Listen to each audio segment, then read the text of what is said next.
Welcome to the Lakers Fast Break. I'm your host, Joe Soro. It's looking like I might be going solo. I know you guys probably thought I was writing that down before I said it, but I really didn't. It just came out that way.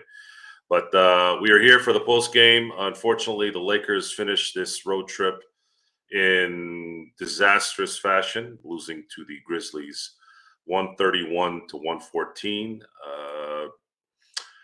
This game was played without Anthony Davis as well as Rui Hachimura, and yes, it was unfortunate that we had to lose AD at this particular moment because I actually thought there might be a chance that they could kind of escape with with a good ending to this road trip before it went out, but unfortunately, it's not in the books. So, uh, looking at the statistics tonight, LeBron kind of did his thing, dropped 39 points, had 7 rebounds and 6 assists. Shot pretty well from downtown as well as from the field. Played about 35 minutes, which is pretty efficient. So I would say that LeBron did what LeBron does, and that's good for stats. It's good for his, I guess, overall legacy. But unfortunately, it didn't mean much on the scoreboard. And hey, Johnny, how you doing? Doing good, Joe. How you doing, brother? Doing well. I was just explaining to everybody right now that Lakers, they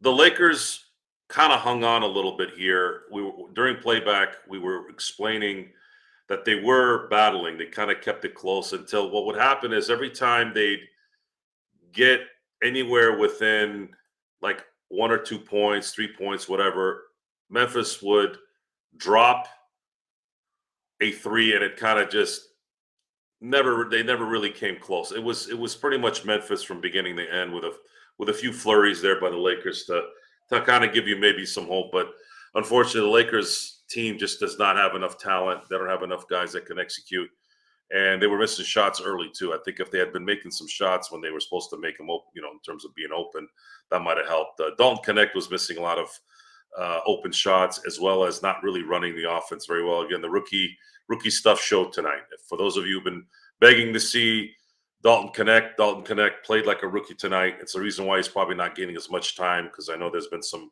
requests for him to play more. Well, guys, he started tonight and you saw what happened. The other thing is we saw the revenge tour apparently, and I don't know why this would be a revenge tour, but the Joe Huffs, the Scottie Pippen Juniors. I know Castleton. I don't know if I think Castleton might have made it in before the end of the game. But it seems like the Lakers are now the minor league team for the Memphis Grizzlies. Who would have thought that? But again, Lakers lose pretty badly, actually, 131-114. The current record now is 4-4, and they're going to be going back home and probably playing a Philly team that's probably not going to have Embiid. I think he's suspended, but we got to see what's going on with Anthony Davis. And Johnny, I'm assuming you saw the entire game. I can't hear you, Jake. Johnny. Sorry about that. Right. Yes, I did. I did see the entire game, and it disappoints me, and it kind of bothers me, Joe, because this is why the losses, and I don't even know if that's a real word or however you say it, but the games that we don't win the against easy teams like the Pistons hurt us so bad. Hurt us so bad because look, if we win a game like that, Joe, then you know what? All right, we dropped this game. I mean, it's not great, but it is what it is. We still have somewhat of a winning record, but come come what I'm saying, we lose to the Pistons. Now come into this game, no Anthony Davis. We're going against John Morant. We have terrible backcourt defense to begin with, and then um, I mean that's what happens. I mean you saw what happened early, and I mean it just bothers me as far as that. And then I mean as far as this game, um, I don't know what we expected. I actually thought to be 100% honest with you, early in the game we were actually playing pretty well. We were actually playing pretty well, and keeping surprisingly to how I thought we were going to play without Anthony Davis. But we ended up letting him go off on too many runs, and hey, we lost tonight, Joe. Not happy with it. Can we ever happy with the L? No, and this was an expected loss when you factor in the details of the road trip. When you look back on the road trip, you can see some things just kind of put together in terms of the uh, just the tenor of the team. You start out 3-0. Yes, we're playing maybe above our heads a little bit, but maybe this team has a chance. But then when you start looking at the schedule, you're like, okay, so they win the first 3 games, and then you go to Phoenix, and you're supposed to probably lose that game because Phoenix tends to play up against the Lakers, but you're probably a shot away from winning that game, and then that changes the dynamic of the road trip, because then you can look at it as, okay, if they win in Phoenix, they're 4-0. They get smoked by Cleveland, which was kind of understandable to a degree because Cleveland's really, really good, and they have young talent that can exploit the deficiencies of the Lakers. And then you assume you beat Toronto, you beat Detroit, and then you lose to Memphis. So now that road trip looks completely different. Now you're looking at a 6-2 run in the first 8 games, and you're pretty happy. Even 5-3 would have been probably something to look forward to. But the reality, though, is, and I hate to say that, I know I keep saying the reality part, but it's the only word that makes any sense. Does it really matter if they're 5-3 or 6-2 at this point? What is the long-term effects of this? The long-term effects is you have 5 players right now on this team that are playing minutes that are not going to be able to sustain anything of any consistency. And how is that going to bode well for LeBron James, Anthony Davis? Let's say Austin Reeves is the other guy that's playing relatively okay. Rui Hachimura playing relatively okay, but D'Angelo Russell's absolutely shitting the bed. I mean, this disgustingly bad, even worse than last year when he started slow. And then you have the bench. Reddish had a really good game, his best game, obviously, of the year, but he's just not consistent enough. So I can't really put him in a category where I can say, you know what, this is somebody maybe we can depend on, and maybe we can stop playing Max Christie and letting Cam Reddish be the guy, especially with the way he was moving today. And I saw a lot of this in the first 3 games where the motion and the moving of the JJ Redick offense was allowing JJ Redick to get some open shots under the basket, get some easy layups. That's the kind of stuff that I've liked seeing in terms of a positive from JJ Redick. Is he is trying to implement good spacing, good movement, and some easy baskets so that guys can get their confidence. And he did. You know, that happens. Guys, we've been saying this for years when we watch basketball. Sometimes the jump shot, if it's not falling or you're not confident in it, the easiest way to maybe get it going or be confident is to get a couple of layups. Heck, even one layup sometimes or one dunk can get you there. But in the long, but what was happening is to put a theme on tonight's game is that the Lakers were playing hard and they were kind of paper cutting everything. They were playing good defense, relatively good defense, tight defense, and then they were making shots, but they were trying hard to get those shots. And then as soon as the Memphis Grizzlies had an opportunity to shoot a ball, they'd shoot a 3, and it almost would dampen all that effort that the Lakers were putting into getting a 2-point shot. So it's not a sustainable. It's just not a sustainable process for the Lakers. It's just not going to go that way. And they're still 5 weeks away from being able to trade freely, which is December 15th. So you're looking at this being 5 more weeks of finding themselves until they can actually legally trade somebody. And I don't know what the solution is, especially with AD being out. I don't know if he's got a lingering foot issue from last year. Then I don't know how that's ever going to go away. This is going to be a maintenance setup throughout the year, and this team has no room for maintenance setups. they would need AD to probably play 78 games this year for them to have any shot at getting anywhere. Joe, brother, I'm honestly right there with you. I mean, we've been on board that the Lakers just aren't really going anywhere until we not only get a big, but also get a bench. But one thing I do want to say, and before I say this, what's up, Xbox, and what's up, everybody that said acknowledge me in the chat. Appreciate all you guys as always. But what I was gonna say, Joe, was some people here in the chat are talking about like might as well just tank. And I mean, at this point, like, I guess what are your thoughts on that? I mean, as in the game of basketball, I think winning is everything. So you always want to try to win. You never want to like try to purposely lose. But tanking sometimes it could work in your favor. I.e., what the who was it that like purposely tanked and just got a good draft pick this last year? The Dallas Mavericks, when they purposely tanked and got Derek Lively, right? So sometimes you could do that and it could happen.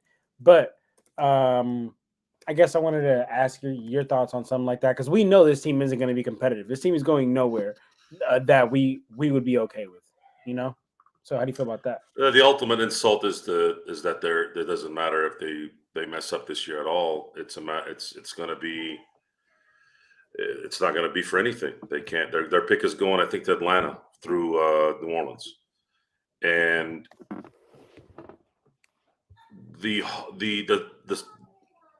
my hope. I'm going to use that word because that seems to be the theme here with Mr. Gerald Glassford. My hope is that this is the last year LeBron James plays in the NBA. Okay. This team needs an infusion of something. And the only way you're going to be able to get that going is you're going to need to get his money to go somewhere else and rebuild. The star power is not enough. The Lakers are a star power in itself. And you have LeBron and you have Anthony Davis, who's still young. See, this is the thing. I said this in the last show. The Lakers aren't going to go into what happened in Cleveland and what happened in Miami because you lost your main guy. Mm-hmm. The Lakers have a main guy that's still going to play and is still effective, and you have to consider that if you're Laker management. You have to consider that as part of. You don't want to go back into the Rob Sacre and Ryan Kelly, and Ryan Kelly and early D'Angelo and Randall era. I get that. Believe me, that was painful. That was painful, man. But you don't need to go that route. But what you do need to do is you need to convince, or you need to get this thing solved at the end of the year where it's got to change. You got to LeBron needs to go. LeBron needs to retire. Should they finish 500, let's say they finish out 500, they don't make the play-in, it's over, right? This has to stop. And I don't know if Genie cannot run this thing. I saw an interview with Mark Cuban today discussing why he sold the Dallas Mavericks. He sold the Dallas Mavericks because he said this game is not about, the new collective bargaining is not about teams being competitive, or it's about really, really rich owners buying up real estate and running teams that way. Well, Jeannie doesn't even own her own arena, let alone trying to buy real estate. There needs to be two things that have to happen here in the near future. Number one, you need to have LeBron retire at the end of the year to try to get out of this rut and start with something else. And then on top of that, this ownership needs to start looking for someone to sell to. Otherwise, I don't think this thing's going to work. The CBA has a lot to do with it.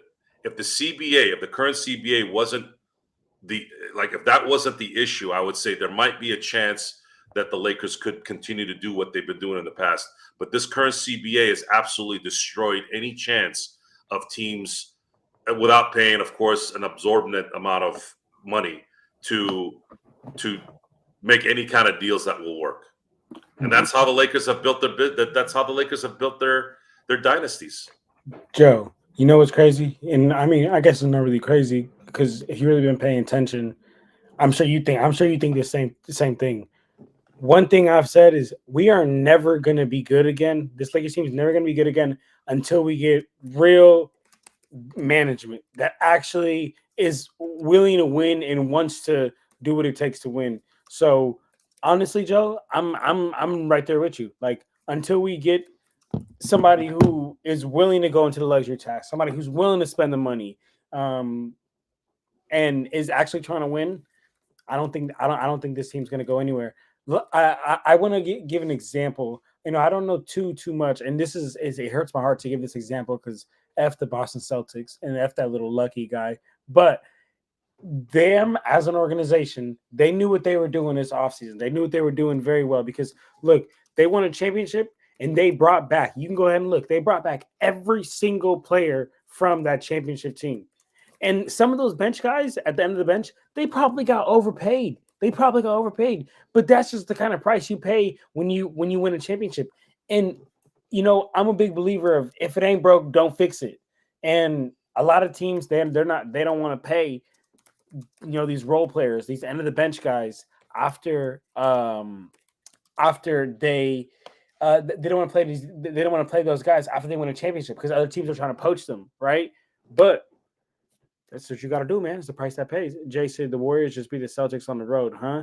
But JC, be real with yourself. Do you think that the Warriors are a better team than the Celtics? If they played in a 7-game series right now, the playoff started right now, and they would just happen to play each other, be real with yourself. Who you think would win?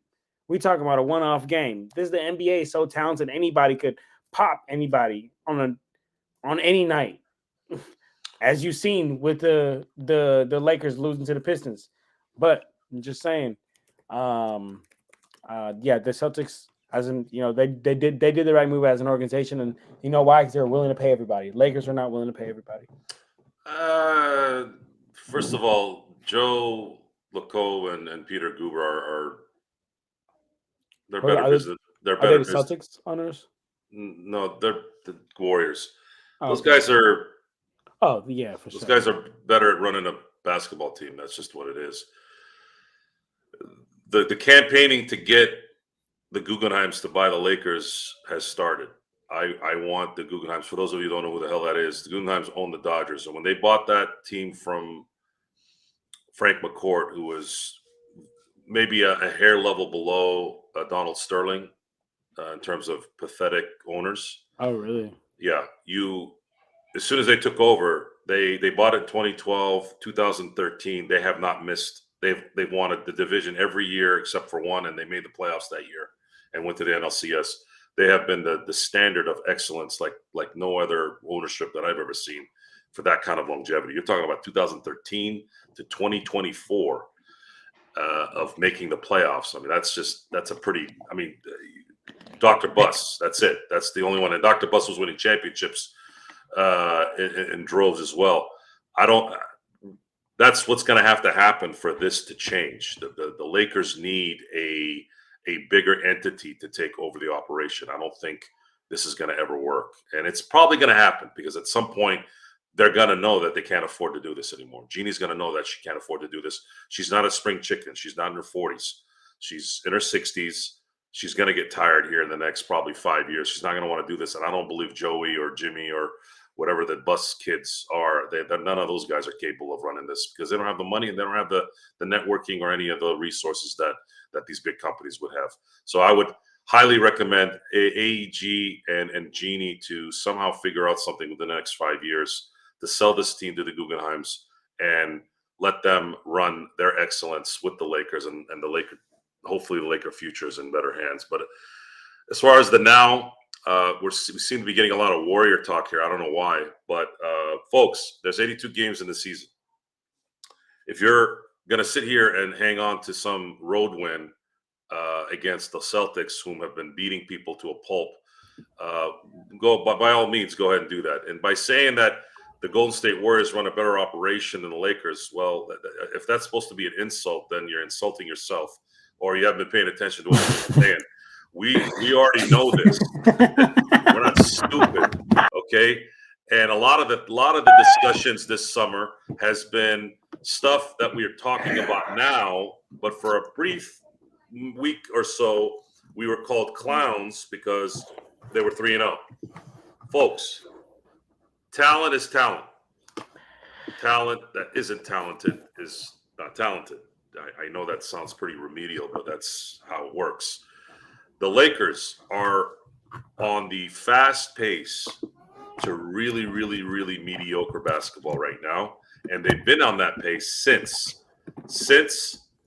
the draft. And the anger and the irritation and the constant bickering of it, some took it as good information, some took it wrong, and you're wrong now. And it's not looking good. It's not going to look good here. My focus now in terms of the next 3 games is that they are at home. They could make up some ground by winning all their home games too. We'll have to wait and see. Philly's going to be missing Embiid, so they're going to have a little bit of an advantage there, especially if AD comes back.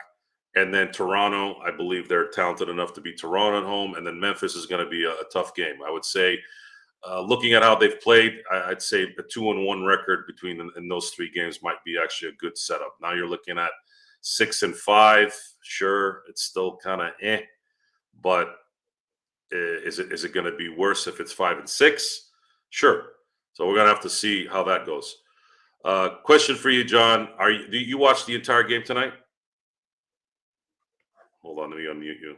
Because I keep hearing rattling here. Sorry, it's because I got a whole. No, it's your computer. It's not the background. I keep hearing this, like typing. But the question I have for you is, what did you see tonight from anyone that was a surprise?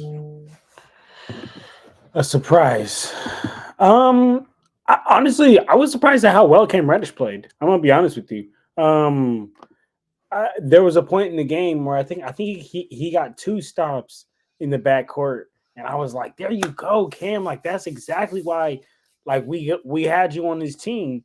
And to see the 15 points that he put up tonight too, like that's just an extra. I was never expecting that. Cam is kind of, I mean, he's a little bit better offensively than Vando, at least in my opinion. But I think that Cam, when he gives you anything on the offensive end, it's like great, I'll take that. But what we really got him out there is the defensive end, and I think he brought some great energy to defensive end and had 15 points tonight. I was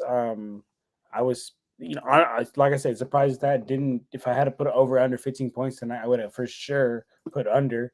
No surprise, what to me, and not trying to be rude because it's. I don't know this. If I don't follow this man's career, but I'm pretty sure it's that Christian Coloco's guy's like first NBA game, right? It was his first game, so I mean, no surprise that he was what someone would do in their first NBA game, but in 13 minutes, as a big man, did only get 2 rebounds. Kind of like when he came into the game, I was actually doing a live stream on my TikTok, which if you guys want to check out my TikTok, come check me out at Lakers Corner 24, something like that. Y'all know my black Lakers 24, logo. something like that. Something like that. Let me tell you guys. So I don't give you guys. Oh yeah, Lakers Corner 24. Exactly. See, yeah, exactly that. But anyway, I say that to say I was doing a live stream on my TikTok at the time, and I was like, man, when Christian came in, I was like, all I need this guy to do is just set some screens, get some rebounds, and catch some lobs. And he didn't really do that. But like I said, can't really blame him. First NBA game. And hey, JC, bro, go ahead, find your way out, bro. Because if you don't want to be here, don't nobody want you here, gang. All right. Anyway, well, who the hell is JC anyway? I have no idea. His hold on, let me read what he said. Hold on. He plays defense. LOL. AR and D-Lo score 17 points with negative plus minus, and there you think this team will get better, Joe. When the fuck did I say that? When the hell did I say this team was going to get better? Are you stupid people? Like, you got your hearing aids off? I hate when you got, this is the part that you all need to get called out on, okay? I didn't say anything like that, yet you wrote it. Where did your brain go? Where? Where did it go? What planet? Saturn? Mars? I didn't say any of that. So get your heads out of your ass long enough to clean your goddamn ears, both of them. That's why you have two instead of this or this. It's easy to do this when you're not looking at somebody in the face. When you say something, make sure I said it. Don't bullshit. You got that? Facts. Okay? Facts. And you want to leave, leave. I don't give a shit if you leave, but at least get your shit right for your future, for your ability to progress in life. Stop imagining shit that's not happening. We see that a lot in this world. People imagine shit. We saw a lot of that last night, by the way. A lot of people imagine stuff. The reality is reality. The Lakers suck. And I don't know where you got this. They're going to play better. So wake up. For your own future, wake up, listen. Stop imagining shit. Rob can't make a trade because he's got assets that he can't trade till December 15th. And then on top of that, that's actually a funny word to use, assets. It's more like just the first three letters. They have ass to trade. There's no assets. That's it. The only assets without just the ass is LeBron and AD. And I don't know who the hell would want LeBron anyways. Who would trade for LeBron right now? Honestly, the Bucks? I don't know. Maybe the Bucks to trade some big contracts and see if him and Giannis can win a championship in the East. Maybe, but that's not going to happen. So it's just not. It's not gonna. We're gonna go game by game. We talked about this earlier. We're gonna go game by game. We're gonna analyze everything game by game. We're gonna play it as best we can. This is the Lakers Fast Break. People want to see what we think about these games, and we're sitting here trying to see if there's some kind of solution somewhere. That's what true fans do. The fake fans walk away. The fake fans go and sit in their little computer holes, playing with their balls, typing with the other hand, and make things up in their own heads of what people are saying. And we're not like that. We're not like that. We call people out that do that. And that's just how that works. So the Lakers, there is no bright light here, folks. The system, if you actually read shit that matters or watch shit that matters, there is no way these guys can enhance this team based off the current rules and based off the current salary structure of all these players. Okay, you have two players that are making $111 million.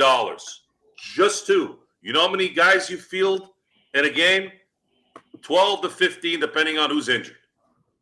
So now what? Now what are you going to do? You can't just go trade to go get somebody anymore like you used to. And that's where you're at. That's where the Lakers are at. And now we have to sit here and stew in it.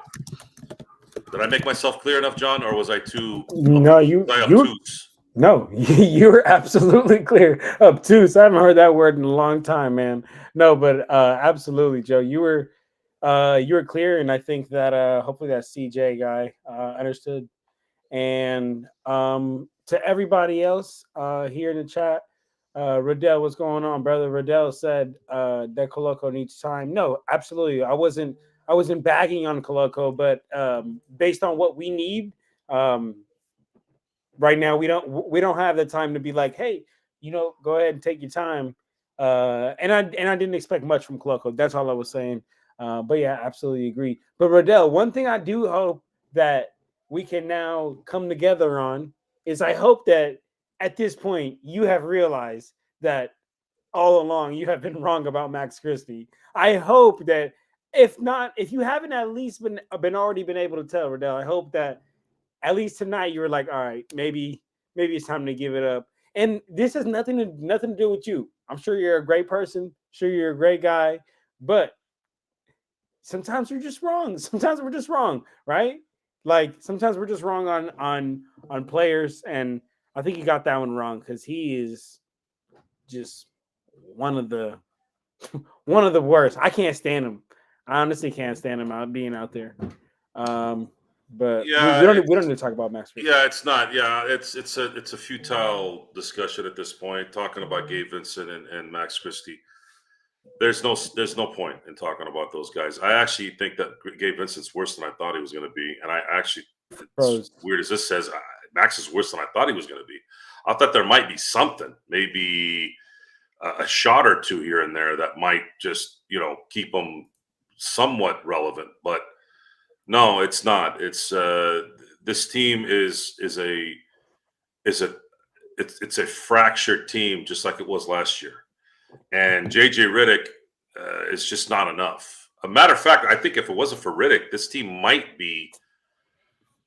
I think they might be 2-6, probably maybe 1-7 if it wasn't for JJ Redick. I honestly believe that. I don't think they would have probably beaten Sacramento or Phoenix. I think they would have still beat Minnesota because Minnesota just looked kind of zapped in game one. But I actually think that the Lakers might have been 2-6, 1-7 if JJ wasn't coaching, because you did see a lot of ball movement. You did see a lot of good execution in those first three games against, Sacramento is a good team and Phoenix is a good team. I mean, Minnesota's a good team too. It's just it's not sustainable because there's a mentality that needs to be there for an 82-game season, and very few players, very few. That's why these guys are elite. That's why the guys that are getting paid $50 million a year are who they are. These guys are prepping every single day, from eating, from drinking, from sleeping, from working out, from stretching, from whatever, plyometrics. These guys are doing this every day. Guys like LeBron, guys like AD, guys like Giannis, guys like Durant. You're talking about these guys have been doing this for years, and they're about it. They're about the process. And then they come in and they do the work. Well, that's why they are who they are. And then you have the second tier guys who might not be as talented, but probably put in the same work, but maybe they don't have enough focus for 82 games. Maybe they don't have enough focus for a 48-minute game. It's a lot of detail, guys. It's a lot of detail. And everybody's a one-way player. This team can't afford to have one-way players. There's only one two-way player on this team, really, and that's Anthony Davis. Reddish is good on defense, sure, and has his spurts here on offense today, but he is not a player that can focus game in and game out. And he's very easily neutralized if he has a talented defender on him. It's not that hard to defend him. You can frustrate him pretty quickly. And then everyone else is what they are. AR is a streaky shooter. Rui is not good at the basket. He's not very strong at the basket. He can't really create space. He can shoot. He can score some points every now and then. But you essentially have two starters and a bunch of bench guys. That's really what this team is. And then, of course, D'Angelo Russell's absolutely saying shit in the bed is an understatement. He is absolutely dreadful right now. He's playing the worst basketball since his rookie season. I have not seen him play this bad since his rookie season, and unfortunately, I had to witness that during that year because he was drafted by the Lakers. For those of you who don't remember, and it's just not good. It's not good at all. But there's AD's foot issue. When I heard that he had an issue all summer or since last year, I was like, what? When the hell did this happen? And how the hell did you not address the issues of this team even more, knowing that this guy had a foot that was going to be a problem? They probably wished it would go away. How does it go away, folks? He's going to be playing his 13th season. Those kind of things don't go away when you've been playing 13 seasons. You know what you need to do? You need to get him help so that he doesn't have to kill himself to have that re-aggravation. But no, I don't know anything about basketball. I'm some guy in some office talking about basketball on the internet, right? But be honest with me, John. Be honest with me. Do you think I could run the Lakers better than Rob Pelinka? I think you could. I think you absolutely could. I truly believe, without a doubt, if I was in that business, my network would be bigger than his. and I would be able to run this better. Now, in his defense, Genie cannot pay certain monies. So he might be strapped on top of that. He might be strapped. He is. They don't have a player personnel person. It's Genie and a GM. And then there's stooges in between, which do nothing. Oh, all right. Let's see here. Let's talk about what's up. I went out of mommy's cheese. You're crazy, baby. All right, go mommy. Yeah. Anyway, that was funny actually. Anywho, that was funny. I need to address the chat because Xbox said we need John's thoughts on D'Lo. Guys, come on, man. Who? Do What? I have? They said they need to hear my thoughts on D'Angelo Russell. So give me your thoughts on D'Angelo, and then Lakers all day dope. We have to trade D'Lo and Austin. They are cooked again. Okay, so do this since you're the fan club president. Address what Lakers all day dope just said. How could this team trade Austin and D'Angelo Russell and bring some kind of value back? I would love to know that, Joe. I would love to know that. If somebody could show me a trade that makes sense and that is realistic and that you don't have to go on 2K and turn on like trade override. Please show me, because I cannot find one realistic trade, Joe. And not only can I not find a realistic trade that another team would agree to, I also, Joe, cannot tell you who is gonna. And I'm not gonna give the whole spiel. I gave the whole spiel literally the last 3 streams in a row. Who is gonna run the offense, Joe? Who is gonna get Hayes those easy buckets? And if it's not for LeBron, it's got to be D'Lo. And it sucks to have him on this team. It really sucks. And Joe, I love your take about this is his worst season since his rookie year, because it is. It really is. I thought, wow, you know what? D'Angelo Russell's going to come into this offseason saying, man, the last 2 years in the playoffs, I've just been absolutely whole, absolutely buttholes. That's how he's played. He's played like buttholes in these last 2 postseasons. And I was hoping he'd get ready come regular season this year. And nope, I was dead wrong. And essentially, man, we're stuck with him. Austin Reeves, if we trade him, I just don't think his trade value is high. Like at this point, like I think his trade value is the lowest that it's been. Actually, to be honest with you, like I know, like last year, he still had that aura on him that was like, oh, this cold white boy, and everybody wanted him, and everybody liked him, and I still do think that people do, but he's having a down year in my opinion. So say that to say, why would we trade at its lowest value? But what's up? Well, looking at their contracts, you're looking at a total of just under $32 million, and you're looking at one of those being an expiring contract. And then I think Reeves has a lot of value at his contract for at least 2 more years. So there's value in both of those contracts, one from an expiring one and the other attaining Austin Reeves's skills, which is he's a good player. He's a good player.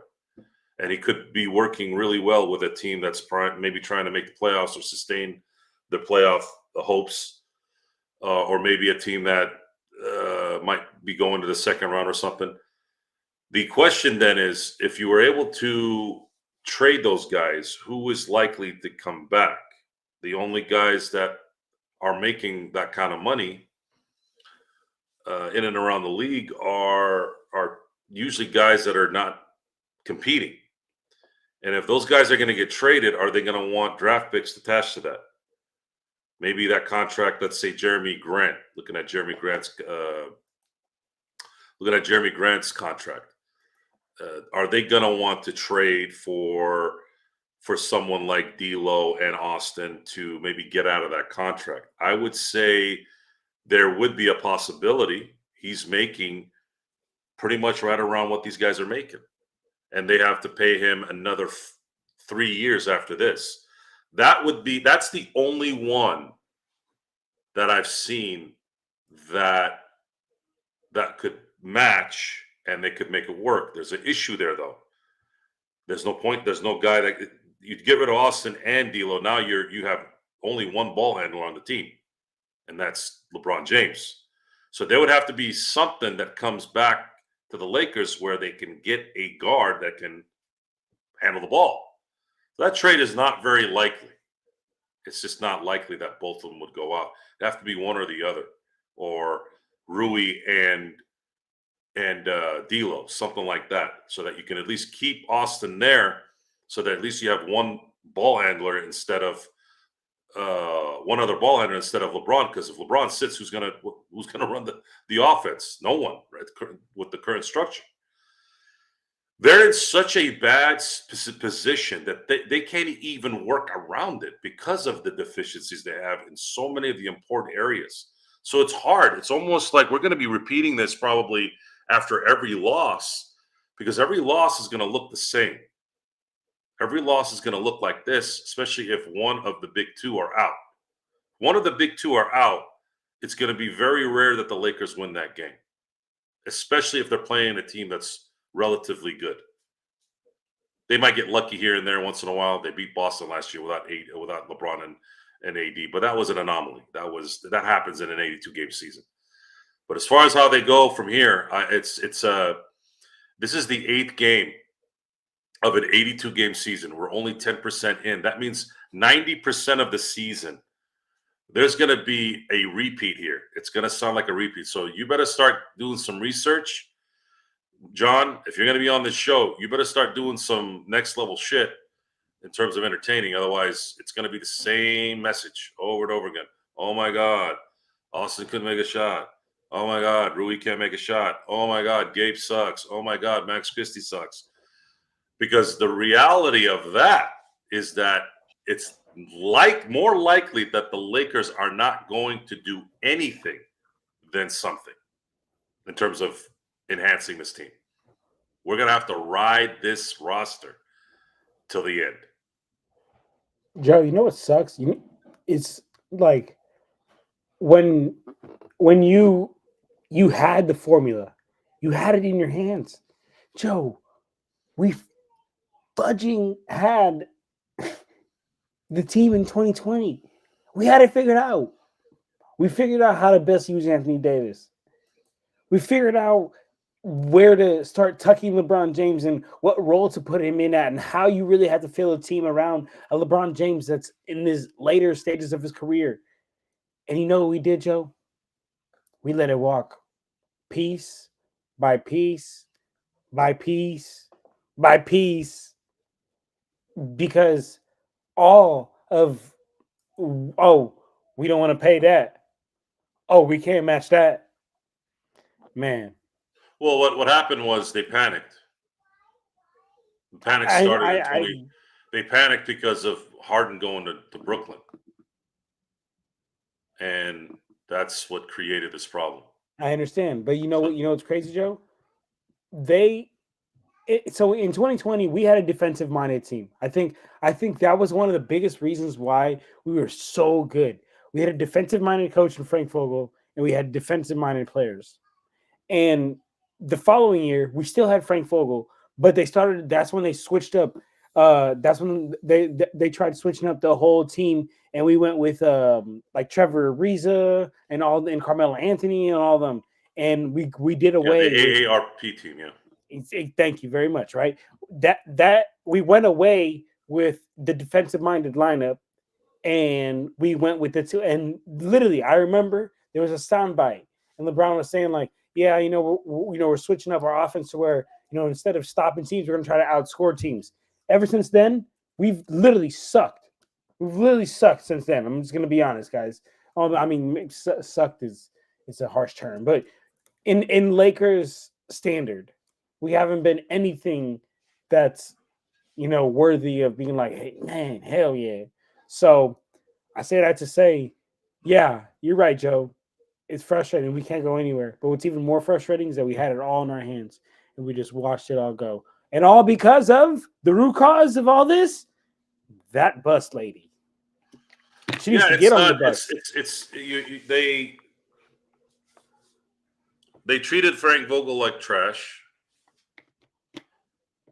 They let certain players dictate certain decisions and agencies. The agencies is really to blame of this clutch.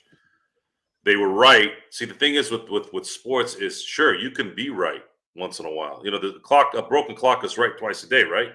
They were right about how they set it up, and then they got happy with themselves. They thought, oh, we'll keep calling the shots here because we won it before. That's not how it works. Every season is different. Every two seasons, every 3 seasons is different. Things change. People want more money. People get comfortable with the title. Whatever.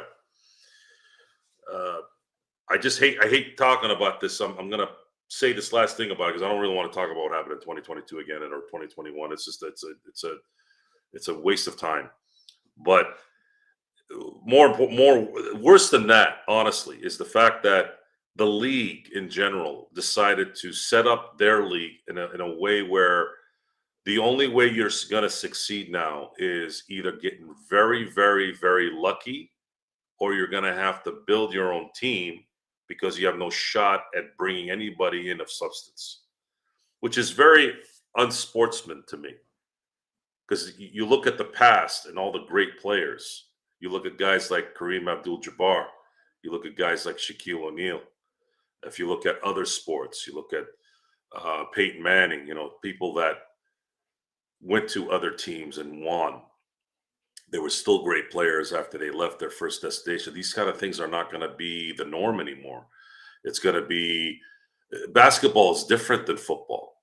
It's different than baseball. You can't always find these gems other than in the top picks. You get lucky here and there, but it's not the norm. So I don't know what's going to happen. I really don't know how long this is going to take. I think in the end, the common sense detector in my head says in the next 5 years, as the Lakers continue to descend to garbage, if they continue to operate like this, you're probably going to see a lot of talk about how ownership needs to start looking for somebody to buy the team because they're not going to be able to compete. They can't. They're not. It's not feasible for them.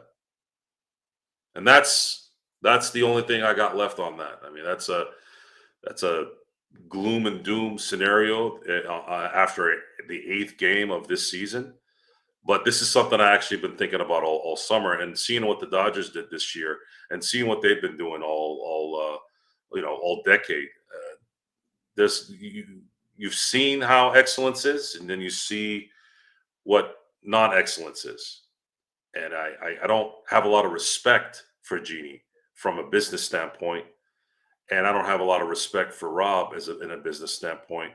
And if I am a guy who's just observing this, I can only imagine what's going on when people are actually working with them. It's just that's kind of the reality of that. But I'm gonna go to the crew here on the chat here. Let's see what you guys got here. Hernan said, Joe, how do you feel about the Lakers trade for Giannis? There's really no. The only way they trade Giannis is if they want AD. Yeah. If AD can come. But I don't see the Lakers trading AD.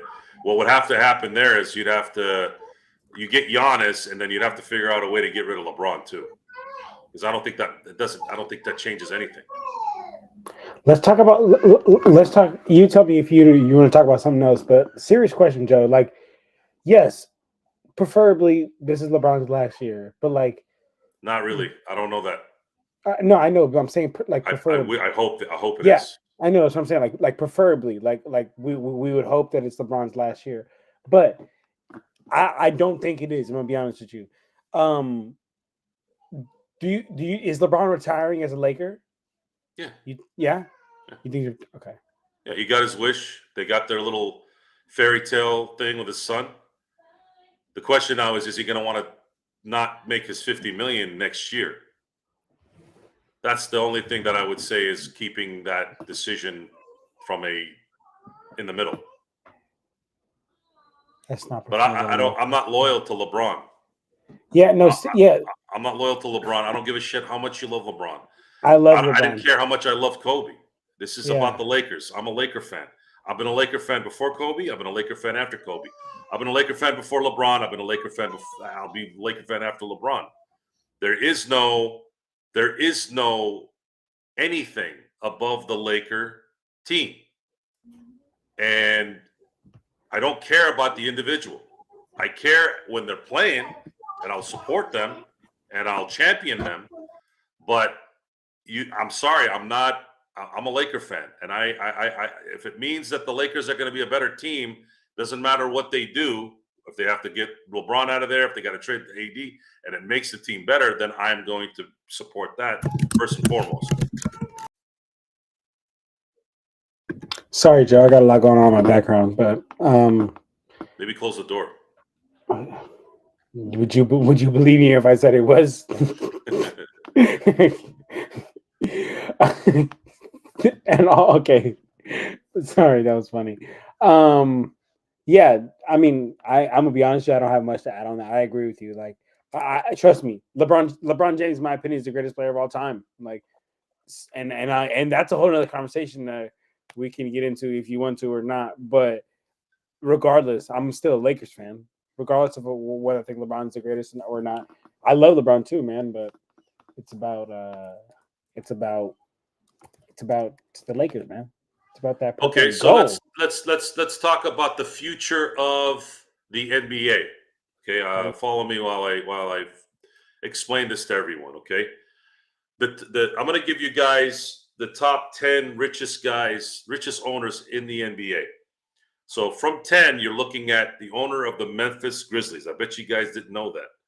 Is it an accident that Memphis is starting to come up a little bit? No, it's not. I mean, yeah, they got talent. They've been drafting well. But they have the 10th richest owner. The Memphis Grizzlies have the 10th richest owner in the NBA. So that's good. Jimmy Haslam of the Milwaukee Bucks. He's the 9th richest, which is why Milwaukee has been very accommodating towards meeting Giannis's wishes. They're trading for Lillard. They're making sure the right coaches come in. Whether that's true or not, that we don't know. Signing Middleton, signing all these guys, Portis. You know, they're in it to win it. The one thing you can't say about the Milwaukee Bucks is that they're not trying. For some weird reason, it's not working. But they're trying, and there's a difference. You can see it when someone's trying, and then it's just unfortunate that it looks like it's not working right now. Then you have Philadelphia, Josh Harris. He's worth $10 billion. Again, another competitive team. Now, Atlanta has Tony Ressler, who's Atlanta has been trying to figure out kind of what to do there. They might have to eventually go a different way with Trae Young, but then again, they'll back to square one again. That's why it's been difficult for them to kind of figure out what to do with Trae Young. They don't know what to do right now. If I was them, I'd just kind of see if they can figure it out and maybe get someone in a trade. But again, no one wants to go to Atlanta. And then you look at Houston. Houston's got Tillman for Tita. Rockets are always contending here. Detroit, that was the surprise. Detroit has the 5th richest owner in the NBA. Why do they stink? I guess it's just one of those things where one always falls through the cracks. So I can't look at them. Then you got Mickey Arison in Miami. Obviously, he's been one of the more known guys that are rich there, and of course, a very successful business model there. And then you have Stan Kroenke of the Denver Nuggets. Denver's been running a really good program there for the last 5-6 years. Not an accident. Again, very well supported. Stan Kroenke is a really, really good sports owner. If you don't believe me, look at the Rams. Yeah, he does a really good job. Dan Gilbert seemed to have resurrected the Cleveland thing after LeBron left, although Dan Gilbert doesn't really run the operation right now. I think it's his son because he had a stroke. It hasn't been really, really well. So this setup is going to lead us now to Mr. Ballmer in LA. So this is what Jeannie is going to have to compete with here for the next 10, 20 years, or I should say, let's say 10 years. She's not going to be able to.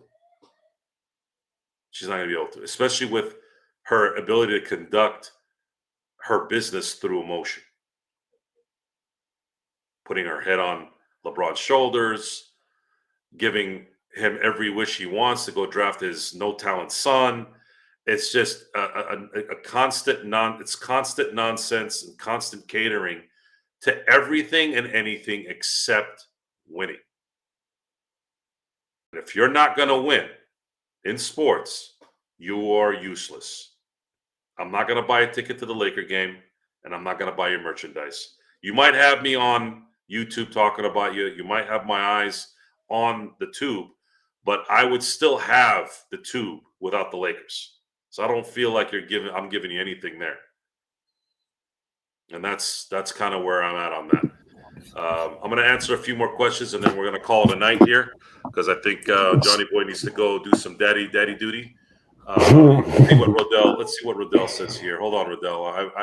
I haven't talked to you in a while, so I'm going to give you a little space here. The problem with the NBA is that they are catering to the small market teams. The other problem is no one cares about these teams.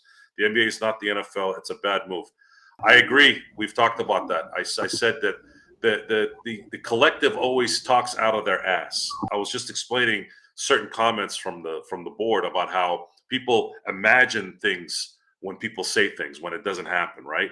Well, the NBA seems to want to create this parity.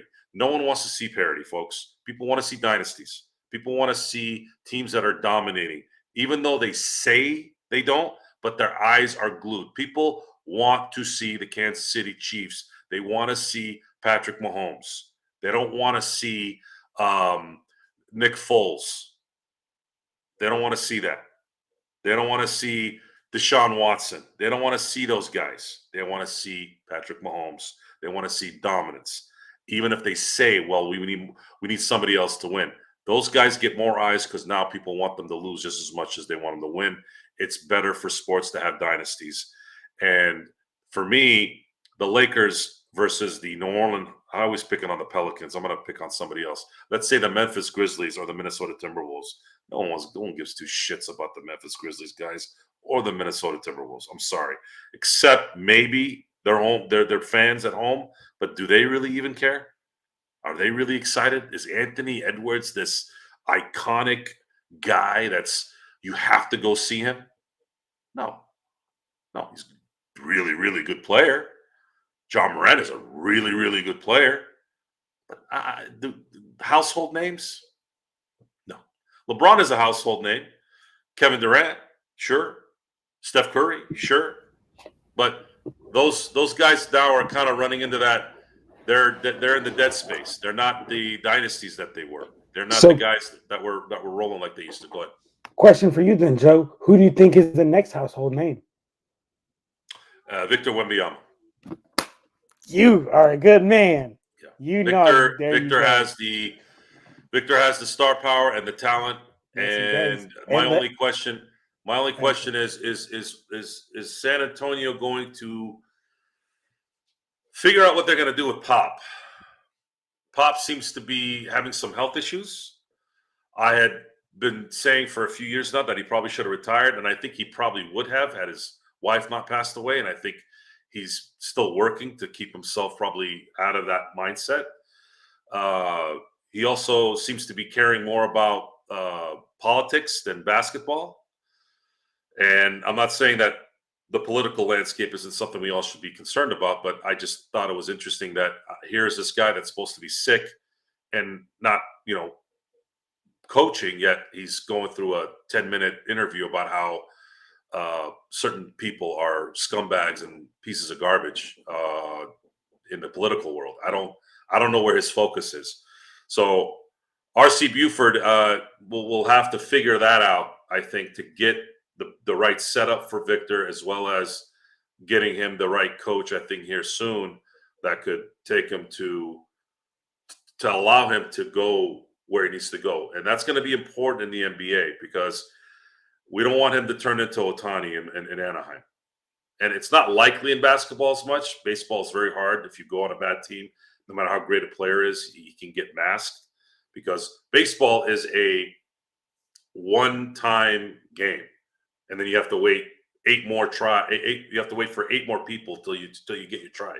Where in basketball, football, the best player can dominate for an entire process of his game.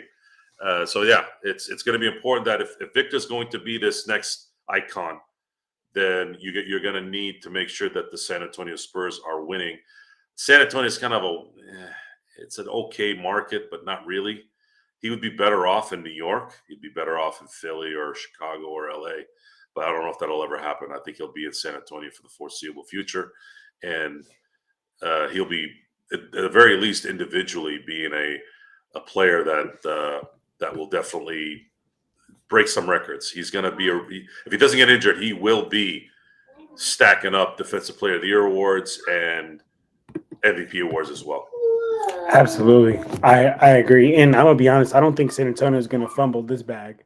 I think they're not letting this one slip through their hands. They are gonna do everything to keep Wemby and do right by him. Yeah. I'm gonna answer JY's question and then we're gonna head out. JY, the face of the league, is normally on USA Olympic team panel. What do you think, Jay and Joe? It still was LeBron. Who was better than LeBron and AD? And I don't know, but I'm gonna again. I don't see anybody right now, guys, other than Victor. Honestly, I don't see Chet Holmgren. I don't see those guys yet. They're not really box office to me either. Shea Gilgeous-Alexander, good player. I don't know. Anthony Edwards, they just don't appeal to me. They're not transcending. So I don't know. Victor's the only one that comes to mind to me that looks transcending. And again, I want to thank everyone for being here tonight. John, thanks for being here tonight. Folks, I'm sorry that you guys had to witness the game tonight and witness the typical dread here. Of course, I wish we could be more kind of pepped, but we're not. The Lakers lose tonight, 131-114 to the Memphis Grizzlies, finishing this road trip 1-4, coming back down to earth to 4-4 at 500. They're going to face Philadelphia on Friday. Coming back home, it will be on ESPN. And again, for those of you who want to contact me personally through my social media, you can contact me on Facebook. Johnny, I'm known as Johnny Blade on Facebook. You can contact me there either through direct messaging or hit me up on my wall. If you want to hit me up on Instagram, it's SinBlades_turf. And then, of course, X, you can contact me at Joe Soro LFB. Until Friday, we'll see what happens tomorrow for our in-between show. But until Friday, I want to, again, thank you for being here. Gerald should be back as well. And until next time, see you next time.